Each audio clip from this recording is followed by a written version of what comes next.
Love it. All right, guys. Well, let's turn to the book of Romans. Book of Romans, chapter 3. Book of Romans, chapter 3. We're continuing our series, The Gospel to Everyone Who Believes. And we're picking up Romans chapter 3, verses 1 to 8. I'll be reading from the English Standard Version. Then what advantage has the Jew? Or what is the value of circumcision? Much in every way. To begin with, the Jews were entrusted with the oracles of God. What if some were unfaithful? Does their faithlessness nullify the faithfulness of God? By no means. Let God be true, though everyone were a liar. As it is written, that you may be justified in your words and prevail when you are judged. But if our righteousness serves to show unrighteousness serves to show the righteousness of God, what shall we say? That God is unrighteous to inflict wrath upon us? I speak, of course, in a human way. By no means. For then, how could God judge the world? But if through my lie God's truth abounds to his glory, why am I being condemned as a sinner? And why not do evil that good may come? As some people slanderously charge us with saying, their condemnation is just. Lord Jesus, I pray that your Holy Spirit would be here helping our hearts to understand, opening our eyes to see and opening our ears to hear. Holy Spirit, I pray that just as you were with us during the music and just as you were with us during the testimony, that you will remain with us during the word. We thank you, God. May the words of my mouth and the meditations of our hearts be acceptable in your sight, O Lord, our rock and our redeemer. Amen. This morning, I want to tell you guys a love story. A love story between Yahweh and his people. And this story is so incredible to me that I think that outside of the resurrection of Jesus Christ, the story that I'm about to tell you proves the reality that God exists, that he is at work in the world, and that he is a coming again for a people that have made themselves ready. This is the story of the nation of Israel. Now, you're tracking with us in the book of Romans. We're following this argument, right? We've been talking about how the Church of Rome had this problem. It was a mixed church, both Jews and Gentiles. And in the ancient world, I've been using this analogy to think of like the Jews were kind of like the good kids and the Gentiles were kind of like the bad kids, right? The Jews were like the Sunday school kids and the Gentiles were like the druggies or like the addicts or like the prostitutes. Good, bad. And God does this amazing, hey, good to see you, bro. God does this amazing thing where he's bringing both types of people into his church. He's opening up the gospel to every nation, not just the Sunday school kids, everybody. But here's the problem. AD 41, the year 41 AD, the Emperor Claudius expels all the good kids out of Rome. It says to the Jews, you guys got to get out. You're causing too much trouble about this guy named Christus or something. And so they all get kicked out. And the church is left to the druggies. And everybody thinks the church in Rome is done. It's finished. Without the Sunday school kids, what would we be? But here's the miracle that God does, is in those prevailing 5 to 6 years, when the Jews are expelled, the church not only survives, it grows and thrives under the leadership of the Gentiles. And so when the Jews come back about 6 years later, they find a church that's very much alive, very much thriving, and then it brings this question to everybody's mind. Is the gospel really for everybody? It's one thing when the bad kids get to come to church. It's another thing when the bad kids get to lead the church. So is the gospel really equally for everyone? And the Apostle Paul is uniquely suited to answer this question because he was the Jew of all Jews. He won all the gold stars in Sunday school. He was the dude. But he also was responsible for taking the lives of those who Jesus loved most. He was the ultimate good kid and the ultimate bad kid, all wrapped up in the same person. And he comes to the Roman church with this message, and he starts in, we've been through it. Romans chapter 1, he starts hot and heavy. For the wrath of God is revealed from heaven against all unrighteousness and ungodliness of men. And he starts talking about things very much Gentile. He's talking about idol worship. He's talking about sexual immorality. He's talking about homosexuality. And he's laying it on thick. And all the Jews are like, yeah, get him. Because that's not sins that the Jews struggled with. The Sunday school kids didn't struggle with those sins. So they're thinking, yeah, get those bad kids, bro. Tell them where it is. They're not really part of this thing. And then right at the end of chapter 1, Paul shifts. And he starts talking about how those of us who have committed the little sins have qualified ourselves just as much for the wrath of God. Those of us who have disobeyed our parents. Uh-oh. I saw that look. Those of us who have malice in our hearts, greed in our hearts, slander and gossip in our hearts have just as much qualified ourselves for the wrath of God as those who are engaged in homosexuality, who are engaged in idol worship. And at this moment, there should be a collective uh-oh in the church, like, none of us are righteous. No, not one. In fact, in chapter 2, Paul takes it a step further, and he says, listen, yeah, Jesus died for all kinds of sins, but the one that nailed him to the cross was religious hypocrisy. And that's a Sunday school sin. Jesus might have died for the bad kids, but it was the good kids that nailed him to the cross. That's rough. It was the religious hypocrites that kept Jesus up at night. And so we're kind of led to this question, like, Paul, man, it's rough. Like, what use then is there to be a Jew? If we were given all of this stuff and all of this blessing and all of this promise, and you're telling us there's no difference between us and the druggies, what use is it to even be a Sunday school kid? And that's where Paul takes a slight detour from his argument. And he makes this point. He says this. He says in verse 1, then what advantage has the Jew? Or what is the value of circumcision? Much in every way. To begin with, the Jews were entrusted with the oracles of God. I'm going to pull up that first slide, Asaph. Our story starts in the very, very beginning. Don't freak out. I'll have you out here at a reasonable time. We're not going to go through the whole entire. But our story starts in the very beginning. When this story starts, the book of Genesis opens with epic cosmic stories. Like the creation of the whole entire world. You see Yahweh speaking and he's spinning galaxies into existence just with his breath, just with his words. And then you see the colossal fall of all mankind, and then we're plunged into this darkness, and there's angels, and they're having babies with women, human women, and there's these giants, and everything is epic, right? Think about like the Lord of the Rings. Any Lord of the Rings fans? Okay, I knew I'd get Van's hand at least. Okay, think about the Lord of the Rings. You've got all these epic battles, you know, between the orcs and the elves and the sons of men and all this stuff, and you've got this huge, and it continues like that. For the first 11 chapters, you've got the Tower of Babel and Nimrod and all this cosmic stuff going on, a big deal. And then all of a sudden, chapter 12, we're following this little Jewish guy through the desert. It's like, wait, what? Who's this dude? Just he doesn't know where he's going. He doesn't know why he's going. And you're thinking, I'm totally lost. I don't know what's going on here. Right? That's what.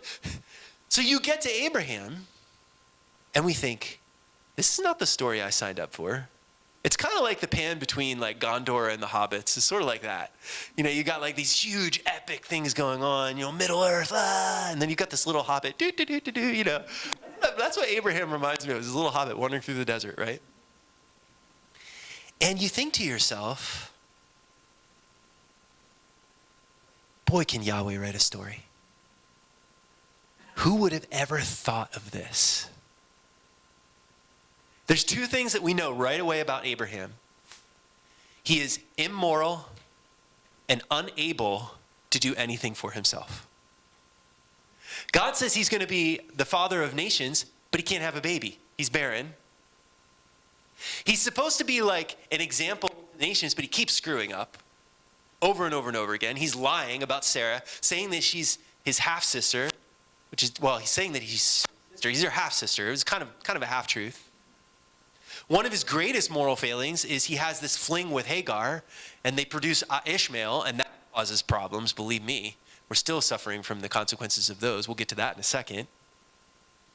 Abraham is not chosen by God because he's a good person. And he's not chosen by God because he's this super fertile person that's popping out babies everywhere. He's qualified to be the father of all nations. He looks like the last pick. Why would you choose this strange Jewish guy wandering through the desert, not even knowing where he's going? But if Abraham lacks the moral qualities to be our exemplar, and if he lacks the ability to be the father of all nations, there's two things that Yahweh comes and he gives him. So we find the scene in Genesis 15. Abraham's looking up at the sky, and he's saying, Yahweh, I don't know what's going on. And you're like, yeah, Abraham, we don't know what's going on either. We don't know why Yahweh would choose you. We don't know what's going on, Yahweh. I'm supposed to be the father of all nations. I'm supposed to bring this blessing to all nations, and yet I don't even have a single child. I don't know. And Yahweh says to Abraham, I want you to look at the stars. Can you count them? Can you count the grains of sand on all the beaches and shores of this world? If you can, then you'll be able to number your descendants. I promise. He gives Abraham what the ancients called an oracle. He gives him a word, a divine word that constitutes a divine promise. Now listen, he doesn't have the ethics to be qualified. He's not got the ability to be qualified, but he's got Yahweh's promise, his oracle promise. And so there's this really cool scene that unfolds. God causes a deep sleep to fall over Abraham. Before he does, he says to Abraham, I want you to take a bunch of different kinds of animals, and I want you to divide them in half. Really gory. Blood everywhere. Okay, very, very gory scene. I want you to divide these animals in half, one half on this side, one half on this side. And all of the ancients would have recognized what this covenant was. It was called a suzerain vassal treaty. It was where a powerful person made a covenant with a less powerful person. Happened all the time in the ancient world. And so usually what would happen is the suzerain, the more powerful person, would say, hey, I'll give you my protection. I'll give you access to my wealth. I'll give you access to land so you can farm it. In exchange, you give me your loyalty. You give me your labor, etc., etc. It was called a suzerain vassal treaty. And this was a common formulation. And what would happen would be, after making this treaty, the suzerain, the more powerful, and the vassal, the less powerful, would walk through the middle of the parted animals. It was as if they were saying, if one of us breaks this treaty, may this happen to us. It was a very gory picture. But this is what happens. This is what Yahweh does. He does something strange. He changes it. He causes a sleep to fall on Abraham, a deep sleep. And then he appears in the form of a smoking pot and a burning torch, and he passes through the animals alone. And he says, I promise. Now don't miss this. He didn't ask Abraham to promise because he knew that Abraham couldn't keep a promise. He went through the animals alone and he said, if this doesn't come to pass, may this happen to me. So he gives Abraham the promise, and then he gives Abraham the proof of the promise. Not long after God does this miracle and Isaac is born, he says, I'm going to introduce you to a little custom called circumcision. And this is going to be the proof of the promise. Now, circumcision wouldn't have been unheard of in ancient days. Egyptians had a kind of circumcision, but there were a couple differences between Egyptian circumcision and Israeli circumcision. Egyptian circumcision, the circumcision was partial, and it was only for priests. In Israeli circumcision, the circumcision was complete. The whole foreskin was removed, and it was for everyone. Now, if you're not familiar with circumcision, for a little baby boy, there's a small piece of skin at the end of his penis. And the tradition was on the 8th day, that little piece of skin was to be removed. And he's like, ugh. You should all go, ugh. Who would come up with something like that, right? You know what's really interesting? Is Yahweh wanted even the most intimate part of their life. Nothing hidden, nothing excluded. The stuff that we hide from everybody else, we can put on a good show outside. Say, no, Yahweh wants every single part. I want invited into the deepest part and the most intimate part of your life. You're not going to hold anything back from me. But there's also kind of another way of looking at circumcision. So you think like circumcision is kind of a big sacrifice. It's odd for sure. But it's also, that little flap of skin is totally useless. And in fact, there's been studies actually in modern men in Europe who haven't experienced circumcision. Once they get to geriatric age, it can kill you because urinary tract infection rates go way, way up whenever you haven't been circumcised. So what Yahweh is basically saying is, yes, it's a sacrifice. Yes, I'm asking you to invite me into the most intimate parts of your life, but I'm only asking for what you don't need anyway. And the thing that if you keep it will make you sick and potentially kill you. That's all I'm asking for. You know, it's really awesome. This is a little bit of a side tangent. But did you know that the people of Israel were commanded to circumcise their little baby boys on the 8th day after they were born? Did you ever wonder why? It's kind of a super cool fact. Years later in the 1970s, they did a study. And for those of you who've had babies, you might remember that in the hospital, they give them a vitamin K shot. So among other things, they'll give them a little vitamin K shot. It's to protect them against hemophilia. So if your baby would happen to have a hemophilic reaction and they're a bleeder, it's to kind of increase a protein that's called prothrombin. It's a coagulating protein in the blood. In the 1970s, they conducted a study, and they said that a baby's prothrombin levels don't reach their highest until day 8. Think about that. 4,000 years ago. That prothrombin was not strong enough to produce the vitamin K that would have produced clotting, and Yahweh knew it. And so he said, don't do it on the first day. Don't do it on the 5th day. Wait till day 8. And scientists say that's pretty much the perfect time. If you were going to do a surgery in the ancient world and you wouldn't have had the ability to stop uncontrolled bleeding, that would be the perfect time. Some researchers even contest that there's a spike on day 8 to 110% of an adult level of prothrombin on that day. It's the least likely day in your life for you to bleed to death. Amazing what Yahweh does. So, where are we? Here's Abraham, this wandering Jew through the desert.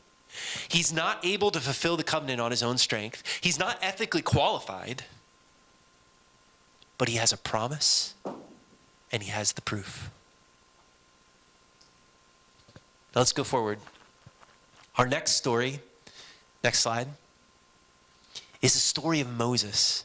Okay, now, you're fast forwarding 400 years. The people of Israel are slaves in Egypt.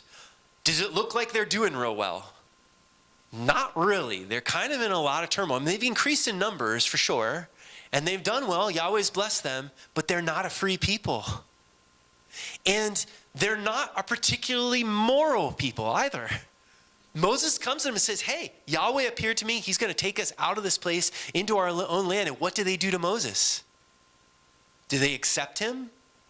No, they reject him. They make fun of him. Until the plagues start hitting, and then they're like, okay, this is the real deal. They're ethically unqualified. They're unable to fulfill the promise themselves, but they have the promise. Go to the next slide.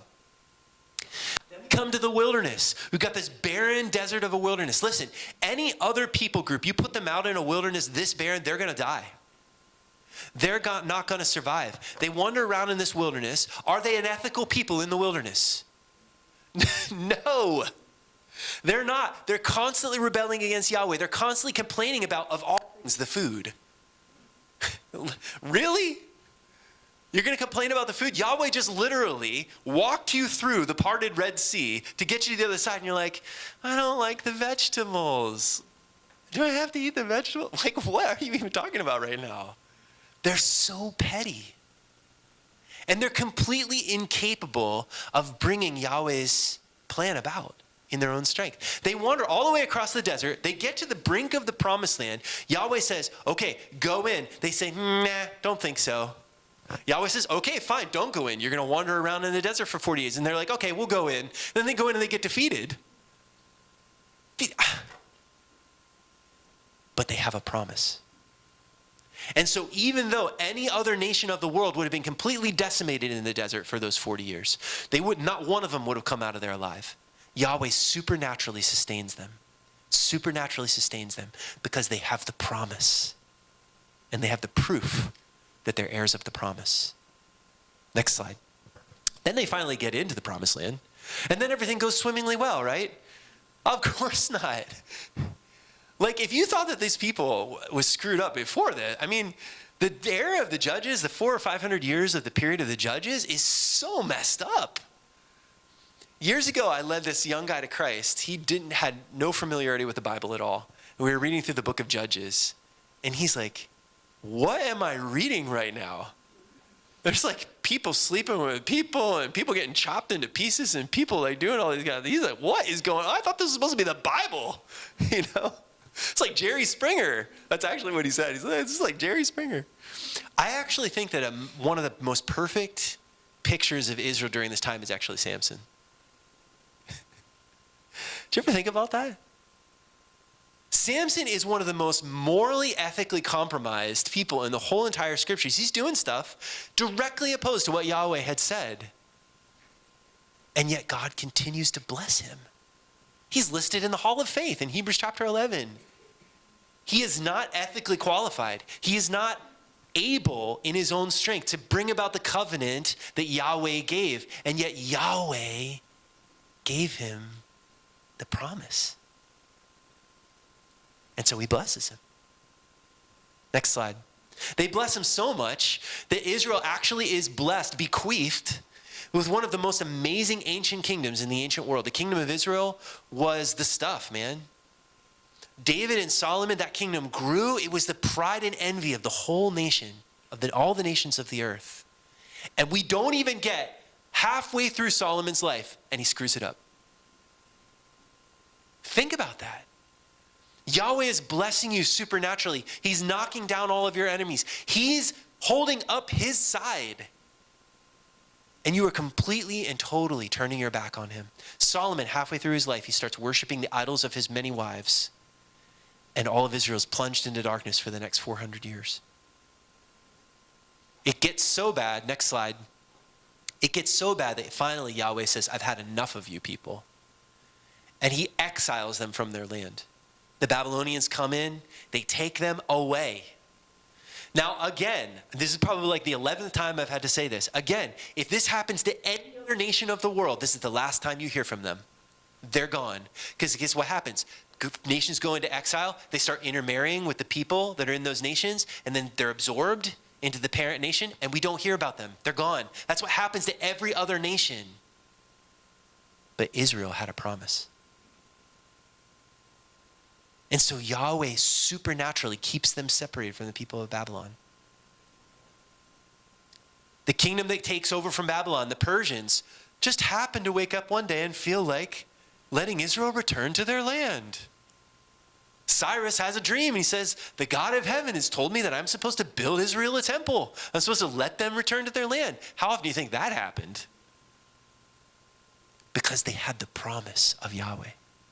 Not because they were good people, because they were a chosen people. Next slide. And then, at the pinnacle of it all, a man shows up in the first century in Palestine, and he's the fulfillment of the promise and of the proof. He is the Jew of all Jews. He is the King of the Jews, the Messiah, the one who was promised all the way back into the Garden of Eden, the one who would crush the head of the serpent, shows up in Israel. And what do? Next slide. They crucify him. I'm sorry, Sunday school kids. This is you.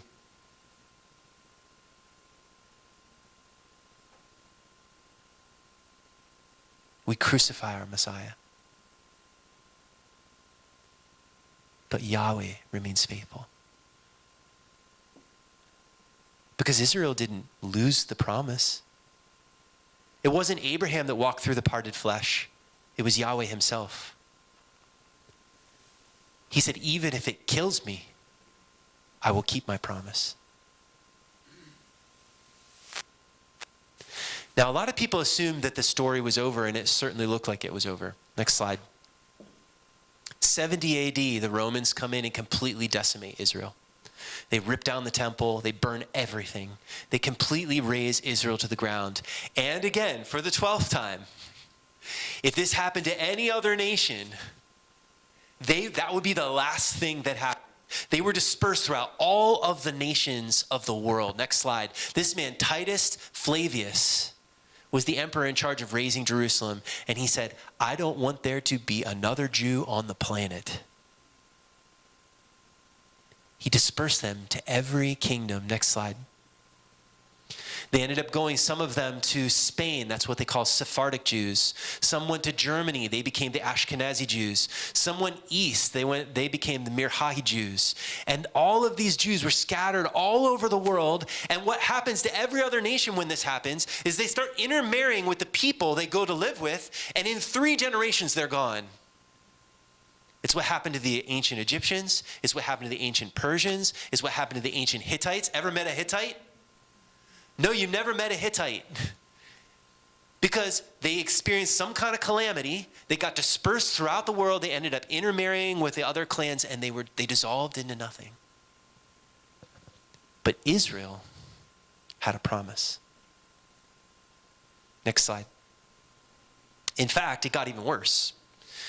Immediately after Israel was expelled from the land of Palestine, there were all of these Christian philosophers that came up with this delightful thing called replacement theology. They said, well, God's made all of these end-time promises to Israel, and they certainly can't be literal now that Israel is dispersed everywhere and is certainly going to come to nothing. So we have to figure out a way for all of these end-time prophecies to still be fulfilled, but maybe not so literally. And so St. Augustine, who's a hero in the Catholic Church, actually a hero in many churches, came up with this idea that the church has now inherited all the promises of Israel. Israel disqualified himself because he was Judas, he betrayed Jesus, he betrayed Yahweh. And so now we, the church, get all of his promises. And the Catholic Church still believes this, that the promises don't literally have a literal fulfillment to the literal people of Israel. Everyone thought this was pretty reasonable because they figured in a couple hundred years there won't be any Jews left anyway. Somebody's got to have their promises, I guess. But God kept working. Next slide. In fact, this replacement theology became so common that Martin Luther, who's one of our Protestant heroes, do you know that Martin Luther was one of the biggest anti-Semites in the Middle Ages?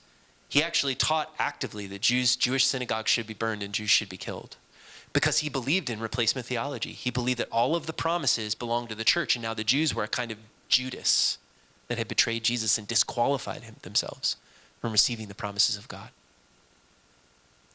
But does our unfaithfulness trump God's faithfulness? That's Paul's whole point. Does our unfaithfulness nullify the faithfulness of God? God didn't make Abraham walk through the parted flesh because he knew that Abraham, even if he had made the promise, wouldn't keep it. So he walked through himself. Next slide. Islam comes. They have a bloodthirst for the Jews. They want to annihilate the Jews. They're a world power. They could have certainly done it, but they had a promise, so God sustained them, even though they were being murdered by the hundreds and the thousands. Next slide.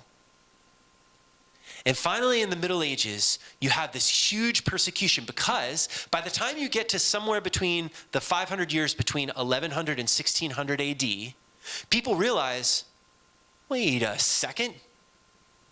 We thought all these Jews were going to be gone in a couple hundred years. They're still around. And not only are they still around, they're powerful. They're rich. They're innovators.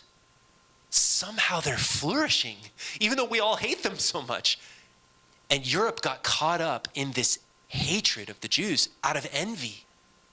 And so in the Middle Ages, a lot of these Christian kingdoms started killing Jews, expelling them from their lands. You can see there's this huge migration. And slowly, Jews started to trickle back to their homeland because of all this persecution.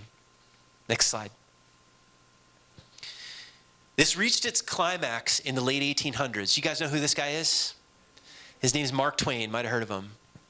Famous American author. Now remember, this was before there was a Jewish nation. This is before there was a nation of Israel.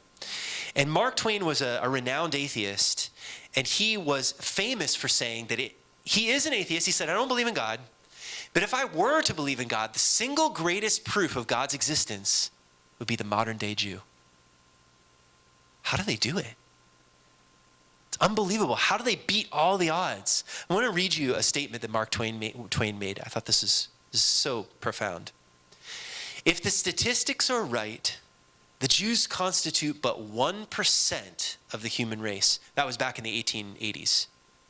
It's different now. It's less now. It suggests a nebulous, dim puff of stardust lost in the blaze of the Milky Way. So insignificant were they. Properly, the Jew ought hardly to be heard of. Oh, but he is heard of. And he always has been heard of, and he always will be heard of. He's as prominent on the planet as any other people, and his commercial importance is extravagantly out of proportion to the smallness of his bulk. His contributions to the world's list of great names in literature, science, art, music, finance, medicine, and abstruse learning are also way out of proportion to the weakness of his numbers. He has made a marvelous fight in the world, in all ages, and has done it with his hands tied behind his back. The Egyptians, the Babylonians, the Persians rose and filled the planet with sound and splendor, and then faded into dream stuff and passed away. The Greeks and Romans followed and made a vast noise, but they're too gone. All other peoples have sprung up and held their torch high for a time, but it burned out, and they sit in twilight now or have vanished altogether. The Jew saw them all, beat them all, and is now what he always was, exhibiting no decadence, no infirmities of age, no weakening of his parts, no slowing of his energy, no dulling of his alert and aggressive mind. All things are mortal except for the Jew. All other forces pass, but he remains. What is the secret of his immortality? The promise. The promise of Yahweh is the secret of his immortality. Next slide. Around the same time, this guy rose up. His name was Theodor Herzl.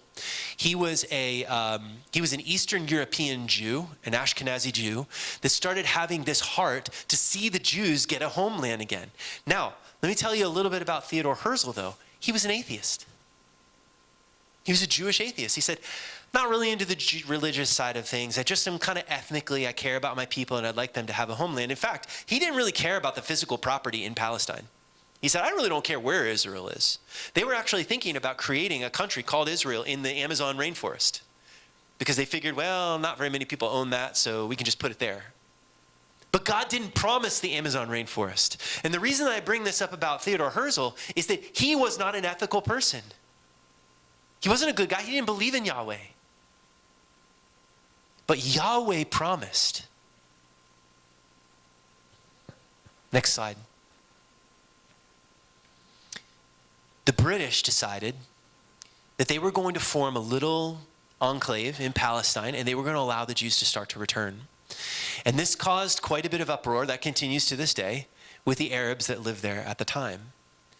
What's really cool is in 1937, there was this, the Arabs were saying, listen, guys, you gave the Jews all of the good land, and we get just this dry desert, and it's not fair, and da-da-da-da. It sounds like a lot of the things that are said today. So the British government commissioned a group of people to go over to Palestine and see if these complaints were true.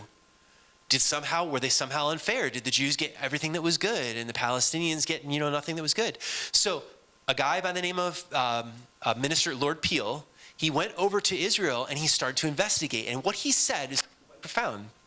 He said, indeed, the Jews do have the best of the land. But it's not because they were given the best of the land.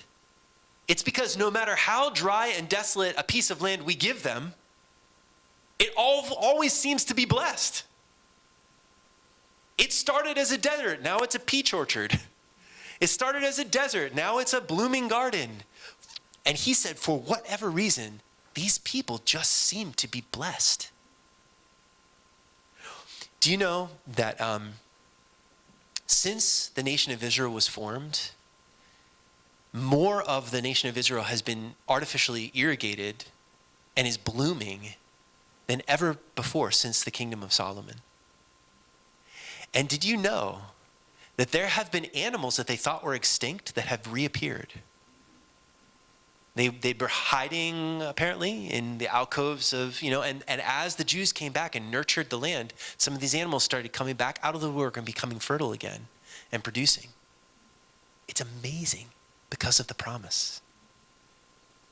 But listen, still at this point, though, nobody would have, if you would have said in 1930 whatever, during the Peel Commission, if you would have said, there's going to be a nation of Israel someday, everybody involved in geopolitics would have said, you have got to screw loose. You're a nut. There's no way there will ever be a nation of Israel because it's way politically divisive. There's people already there that hate them. It's just political suicide to advocate for an actual nation of Israel. And then, next slide, this happened. World War II, Hitler comes on the scene. And not just Hitler, there's a group of men all around the world that start violently persecuting the Jews, like killing them by the thousands and the tens of thousands and the hundreds of thousands and even by the millions. Next slide. And when the American troops and the Western troops see what the Nazis did to the Jews in the Holocaust, the heart of the whole world is turned toward the Jewish nation. Where once they were jealous of them, jealous of their success, now the whole world had pity on them. In 1948, Harry S. Truman signed a declaration recognizing the official state of Israel, and the whole world's jaws dropped. How could it be? It was one of the most unlikely political developments of the 20th century. How could it be? Because Yahweh promised. Next slide. Actually, keep advancing, keep going. Let's see. Okay, stop there. A day after Israel was declared a nation, they were attacked on all sides by all the Arab nations around them. 1948. It's called the Israeli War of Independence. And this is the Jews, and you see them praying up against that wall. That's the last remaining piece of Herod's temple. That's the last remaining piece of the temple that was destroyed by the Romans. What are they praying? Praying, Yahweh, remember your promise. When they were attacked in 1948, the Jews didn't have a military. All they had was a hodgepodge of weapons and a few little militias. All of these Arab states around them had well-formed militaries. There was at least 5 nations that attacked them that first time. They beat them all. And not only did they beat them, but they took back territory from them. Go to the next slide.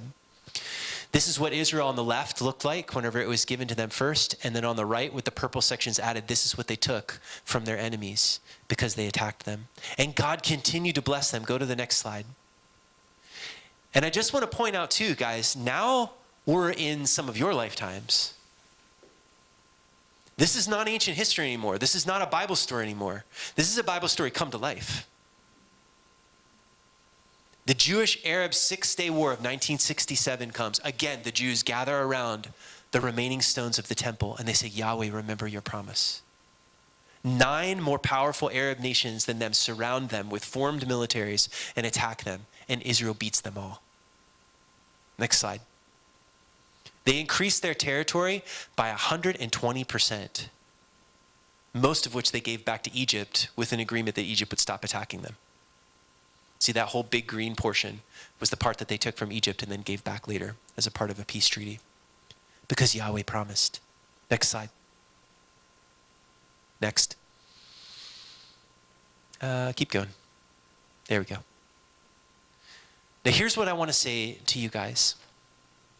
This is a picture of the Gay Pride Parade in Jerusalem 2024.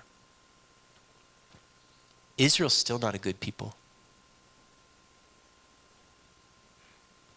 They're a chosen people, but they've rejected their Messiah. The Voice of the Martyrs, which tracks Christian persecution, ranks Israel among the second tier, just one from the top, persecuted nations on the earth. If you're a Christian, an outspoken evangelical Christian in Jerusalem, your life's in danger. But it's not about them being an ethical people. It's about them being a chosen people. And there's a difference. They've never been ethical. Even from the days of Abraham, they've always been morally compromised. They've always been unable, outside of supernatural intervention, to bring about Yahweh's covenant themselves. But that's not the point. Don't you hope that Yahweh's faithfulness to you does not depend on your faithfulness to Yahweh? I certainly do. Because I know the things that I've done, and I know the things that I still occasionally do. And if Yahweh's faithfulness to me is only dependent on my faithfulness to him, I'm cooked. I'm done. But it wasn't ever about that. Next slide.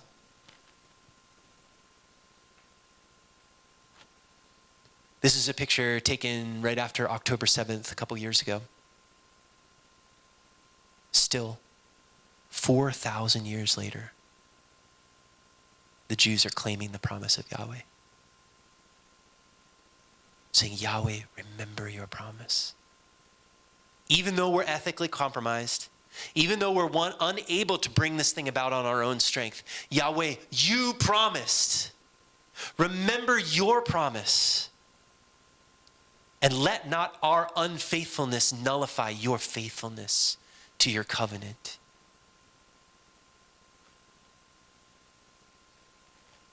Is there one more, Ace? Is that the last one? Thank you, buddy. I want to say this to you. The existence of the nation of Israel is one of the most incredible miracles outside of the resurrection of Jesus than there ever has been. And the scriptures tell us how this story ends. It says, they will look on him whom they've pierced, and they will mourn for him as one mourns for an only begotten son. Israel is far from Yahweh right now. Israel has rejected its Messiah. But one day, Jesus is going to return, and the whole heart of the Jewish nation is going to turn towards their Messiah. And they will recognize him, and they will mourn for him whom they have pierced.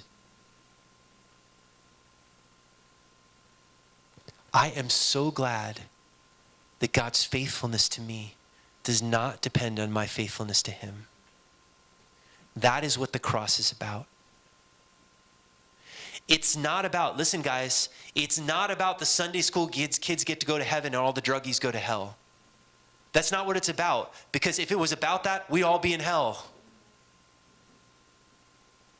It's about God making a promise and staying true to his promise so some of us might be redeemed, even though none of us deserve to be redeemed. So I want to come to the communion table this morning. If you guys, the elders and the men that were asked by Tim, can come forward. And I want to come to this communion and look on him whom we've pierced. There's going to come a day where us, along with Israel, will see the return of Jesus.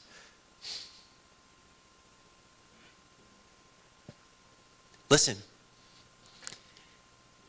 if this miraculous rise of the nation of Israel means that it happened, that all the stuff that we believe happened to Abraham actually happened, and all the stuff that happened to Moses actually happened, you know what else it also means? It means it will happen. Meaning all the things that God said had happened have really happened. All the things that God says will happen will really happen. And the time is getting very short. Very short. So examine your hearts. Let's just sit for a second. And let's just examine our hearts, prepare our hearts for communion. And the way we do it is we come out into the smaller aisles and we file around, we receive the elements, come back up the middle and take them to your seats, and then we'll all partake together. Let's just take a second and sit and meditate on God's goodness.